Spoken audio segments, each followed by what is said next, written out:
말씀의 제목은 환난을 당하나 담대하라 라는 제목입니다. 먼저 오늘 본문의 내용을 살펴보면 예수님은 요한복음 13장에서 소위 다락방 강화라고 합니다. 마지막 예수님이 이제 제자들에게 당부하는 마지막 부탁의 말씀, 당부의 말씀들을 해주셨는데 그 다락방 강화의 가장 마지막 구절이 오늘 25절부터 33절까지의 말씀입니다. 오늘 25절의 말씀에서 보면 이제까지 비유로 너희에게 일렀거니와 다시는 비유로 너희에게 이르지 않는다라고 이렇게 말씀하면서 이제 예수님께서 말씀하시는 것이 이제 마지막 이제 비유의 말씀으로 말씀해 주시는 것을 오늘 증거해 주고 있습니다.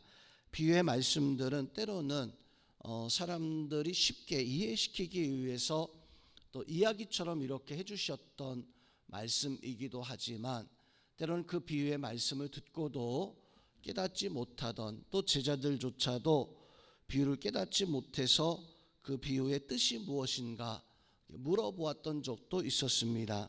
오늘 예수님께서 마지막 당부하시면서 마지막으로 이제 비유로 말씀을 하시는데 그 비유의 마지막에 오늘 말씀에서 보면 너희가 세상에서 환난을 당하지만 담대하라 내가 세상을 이기었노라. 마지막 당부의 말씀도 제자들이 세상에서 어려운 환난을 당할 수 있지만 예수님의 일로 말미암아 당하는 환난 때문에 두려워하지 말라. 내가 세상을 이겼던 것처럼 너희도 세상을 이길 것이다 라고 하는 이런 비유의 말씀을 담고 있습니다. 오늘 말씀의 내용을 자세히 살펴보면 오늘 말씀의 이 배경, 이 사건은 예수님의 십자가의 죽음과 그로 말미암아 닥쳐오는 환난, 어떤 그 제자들이 당한 어려움에 대한 것을 예수님께서 담대하라라고 이렇게 말씀하시는 것이 오늘 말씀의 배경이 되어집니다. 특별히 오늘 25절 말씀에서 예수님은 제자들에게 내가 비유로 이것을 너에게 일렀거니와 라고 이렇게 말씀을 해주고 있습니다. 그러면서 다시는 이제 비유로 이르지 않겠다. 이 마지막 비유의 말씀이라는 거예요. 그러면서 25절에서 아버지에 대한 것을 내가 너에게 밝히 이제 말씀해 주리라 라고 이렇게 증거해 주고 있습니다.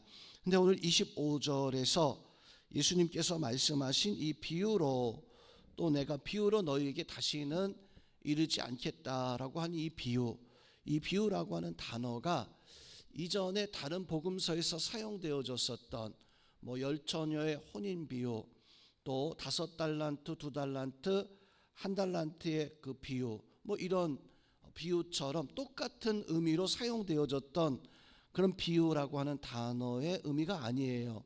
오늘 말씀에서 이 비유는 이전 성경에서 보면 비유라고 말하지 않고 이전 성경 한글 개역 성경에서 보면 오늘 25절의 말씀을 이것을 비사로 너희에게 일렀거니와 때가 이르면 다시 비사로 너에게 이르지 않겠다. 비유가 아닌 비사라고 하는 단어로 말씀을 해주고 있습니다. 자, 비유라고 하는 것은 본래 그 의미는 실제 있었던 일이 아니라 좀 깨닫게 하기 위해서 쉽게 바로 이제 이야기처럼 만들어 놓은 이런 말씀이라는 거죠. 그래서 지혜로운 5처녀 또 어리석은 5처녀 실제 있었던 일이 아니라 예수님께서 제자들에게 사람들이 깨닫게 하기 위해서 바로 만들어서 이야기처럼 들려주시는 5달란트, 2달란트, 1달란트 비유도 뭐 마찬가지입니다. 또 탕자의 비유도 마찬가지로 실제 있었던 사건이 아니라 제자들이 혹은 사람들이 쉽게 깨닫게 하기 위해서 혹은 그 어떤 하나님의 진리를 감추기 위해서 이렇게 만들어 놓은 이야기이죠. 그런데 비사라고 하는 말의 그 의미는 만들어진 의미가 아니라 실제 있는데 숨겨진 이야기라는 거예요.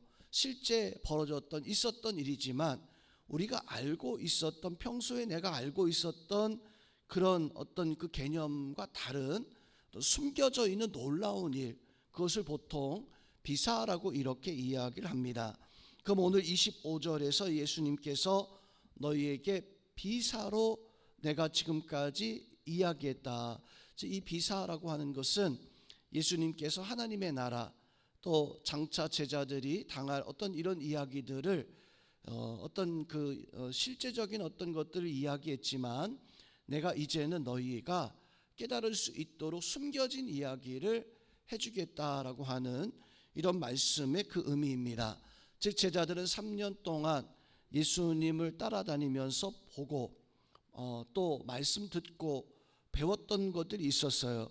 그것을 통해서 제자들이 깨달은 것은 예수님은 하나님의 권세를 가지고 있는 분이시다. 그래서 막 능력 행하시고 또 이렇게 행하시는 그런 하나님의 권세를 가지고 있는 하나님의 아들 메시아라고 하는 것을 이 제자들이 이제는 알게 되어집니다. 또 예수님이 가지고 있는 능력이 이게 사람의 능력이 아니라 전지전능하신 하나님의 능력을 가지고 있는, 바람과 풍랑, 또 죽어가는 자를 살려내고 죽은 자를 살려내고 맹인이 귀머거리가 보게 되고 또 듣게 되어지는, 절른 머리가 걷게 되어지는 이런 능력들을 보게 이제 알고 있었습니다. 뿐만 아니라 제자들은 유대인들이 가지고 있었던 메시아 사상도 가지고 있었어요. 당시 제자들뿐만 아니라 모든 유대인들은 메시아 사상을 가지고 있었는데, 그 메시아 사상은 바로 나단 선지가 다윗에게 약속한 그 약속이죠. 다윗의 아들이 왕이 되어지면 이제 하나님의 성전을 세우게 되어지고, 그리고 성전 세워지면 그 나라가 영원할 것이다. 이게 바로 가지고 있었던 메시아 사상이었었는데, 바로 이 예수님, 다윗의 후손이죠. 다윗의 후손인 이 예수님이 성전을 이제 헤롯 왕이 세워놨어요.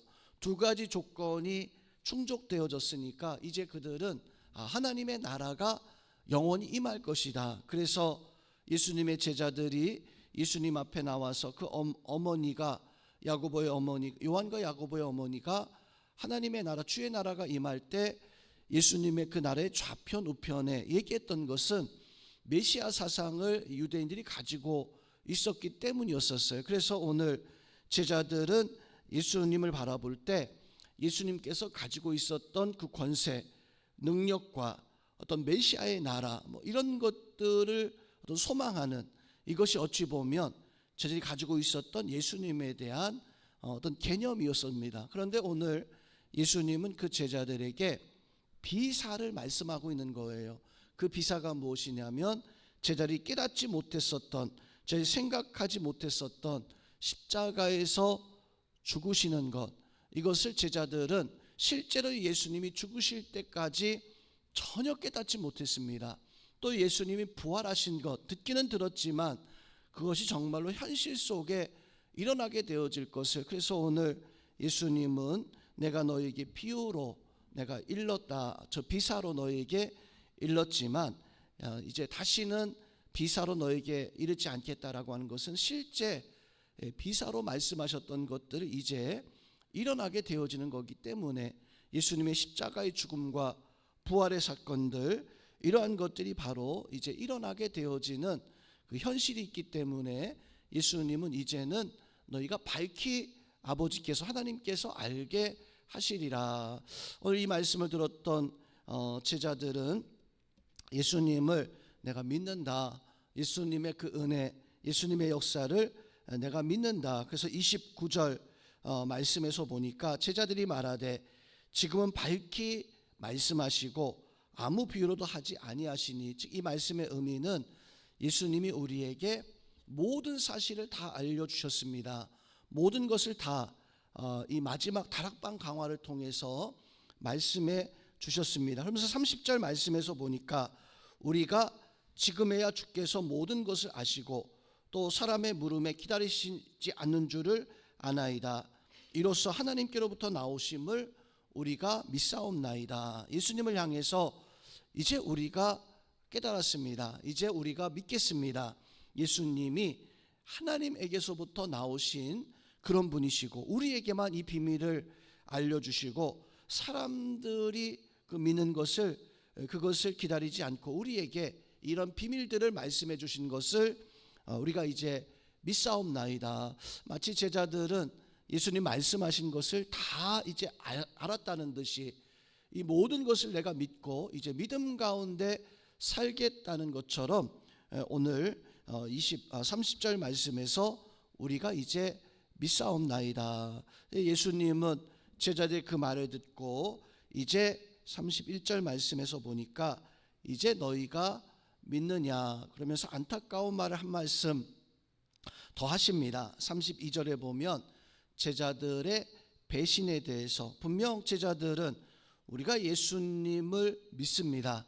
예수님이 하나님의 아들이시고 또 죽음과 부활을 통해서 이제 하나님의 나라를 완성하실 것을 믿겠다 했었지만 32절 말씀에서 보니까 보라 너희가 각각 제 곳으로 흩어지고 너희가 다 이제 도망가고 나를 혼자 둘 때가 오나니 벌써 왔도다 라고 이렇게 말씀하면서 제자들의 믿음이 아직 온전하지 못한 제자를 믿는다 했지만 아직 확실하게 서지 못한 그러면 성도 여러분 우리가 온전한 믿음이 어떤 믿음을 가져야 될까요? 오늘 33절에서 보면 이 예수님은 우리에게 너희가 세상에서 환난을 당하나 담대하라 내가 세상을 이기었노라 라고 이렇게 말씀을 해주고 있습니다.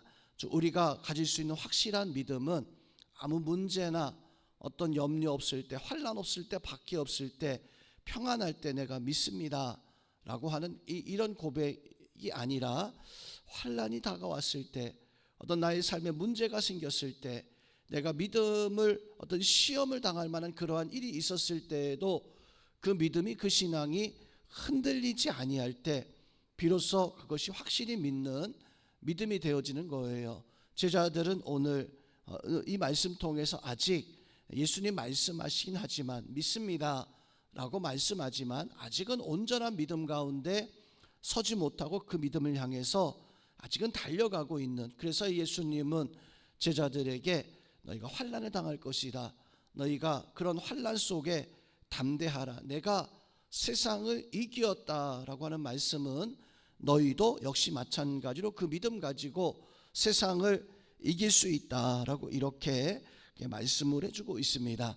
오늘 예수님의 이 말씀 통해서 우리는 위로의 근원이 바로 나에게서 오는 것이 아니라 내 믿음에서 오는 것이 아니라 바로 예수 그리스도의 참다운 그 믿음의 역사는 하나님이 우리를 통해서 주시는 그 믿음이 어떤 환난 어려움 속에서도 내가 하나님을 온전히 바라보고 의지할 수 있는 그래서 우리 성도님들은 하나님께서 우리에게 주시는 어떤 믿음의 그 역사는 좋은 것만 우리는 많이 생각합니다.